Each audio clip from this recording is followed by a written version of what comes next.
21-year-old Sarah stared at her phone, her hands trembling as she read the latest gossip her former best friend had shared.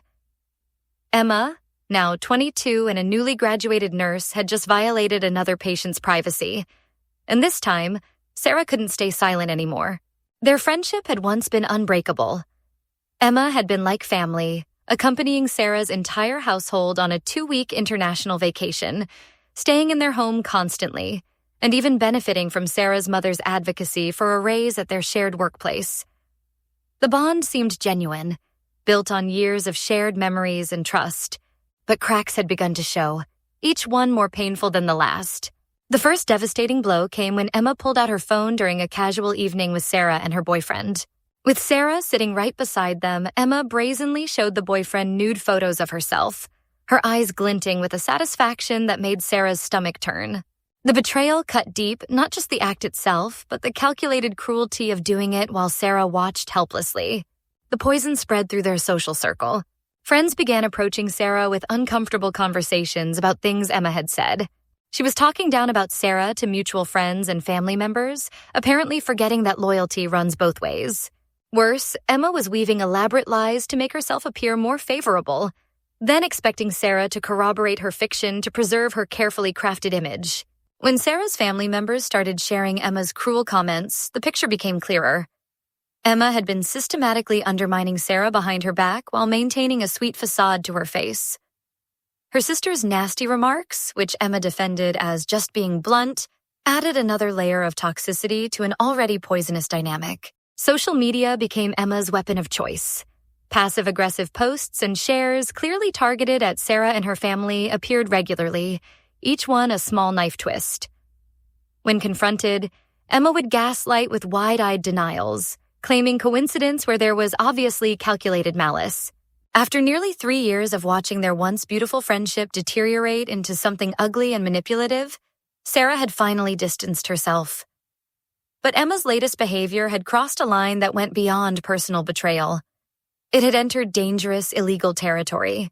As a newly graduated nurse working at the local hospital, Emma had been systematically violating patient privacy laws. During every conversation, she would casually mention classmates or acquaintances who had been patients, sharing intimate details about their medical conditions and the services she provided. The casual way she discussed people's most vulnerable moments made Sarah's skin crawl. Even worse, Emma's conversations revealed a disturbing pattern of discrimination.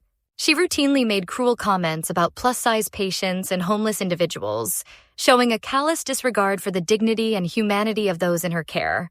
These weren't offhand remarks. They were consistent, cruel observations that painted a picture of someone who had no business being trusted with vulnerable people's well-being. The final straw came when Sarah's mother heard through their community grapevine that Emma had been spreading vicious lies about their family.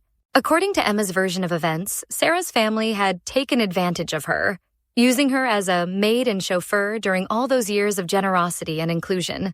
The accusations were not only false, but showed a breathtaking level of ingratitude and delusion. Sarah sat in her room, staring at the phone number for the hospital's administration and the state nursing board. Emma's behavior wasn't just personally hurtful anymore, it was professionally unethical and potentially illegal. Every patient privacy violation could result in massive fines and legal consequences for the hospital. Every discriminatory comment revealed someone who shouldn't be trusted with vulnerable populations. But the weight of the decision pressed down on Sarah's shoulders. Reporting Emma would likely end her nursing career before it truly began. It would destroy the life Emma had worked years to build. The power to end someone's professional future felt overwhelming, even when that someone had proven themselves unworthy of the trust placed in them. Yet Sarah couldn't shake the image of Emma's future patients. Vulnerable, scared, and trusting their most private information to someone who treated their pain as entertainment and their struggles as gossip. How many more privacy violations would happen? How many more patients would suffer discrimination from someone who had sworn to do no harm? As Sarah held her phone, she realized this decision wasn't about revenge or anger.